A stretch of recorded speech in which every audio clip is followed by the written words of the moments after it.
کہیں بارش تو کہیں سخت گرمی کا راج۔ شورکوٹ میں پچھلے کئی دنوں سے بارش نہ ہونے کی وجہ سے گرمی اور حبس میں اضافہ ہو گیا۔ شدید گرمی اور بارش نہ ہونے کی وجہ سے شہریوں کے ساتھ ساتھ کسان بھی شدید پریشان ہیں۔ کسانوں کا کہنا ہے کہ بارش نہ ہونے کی وجہ سے دھان کی فصل کو نقصان پہنچ رہا ہے۔ مزید اس بارے میں جانتے ہیں وہاں سے موجود اپنے نمائندے عابد حسین بٹی سے۔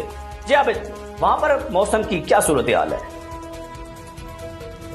جی بالکل، موسم کی بات کی جائے تو شورکوٹ شہر میں ابھی تک کوئی بارش نہیں ہوئی۔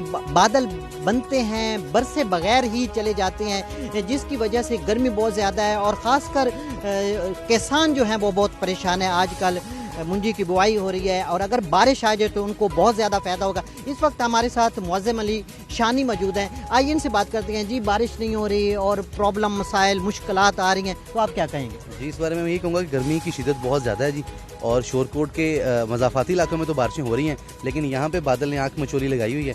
بادل آتے ہیں چلے جاتے ہیں بارش کے بغیر، اور پوری جو قوم ہے وہ شورکوٹ کے جو عوام ہے وہ دعائیں کر رہی ہے کہ اللہ کرے جلدی سے جلدی رحمت کی بارش ہو اور گرمی کا زور ٹوٹے۔ اور اس کے بعد ذمہ داروں کے لیے بارش کی بڑی اشد ضرورت ہے اس ٹائم، چونکہ منجی کی بجائی ہو رہی ہے اور یہ بہترین ٹائم ہے بارش کا، تو اللہ کرے جلدی سے جلدی شورکوٹ میں بارش ہو۔ جی بالکل، ان کا یہی کہنا ہے کہ اللہ کرے جلدی سے جلدی بارش ہو، کیونکہ لوگ دعائیں بھی کر رہے ہیں، ابر رحمت برسے گا تو موسم خوشگوار ہو جائے گا۔ جی بہت شکریہ عابد، آپ ہمیں شورکوٹ سے تفصیلات بتا رہے تھے۔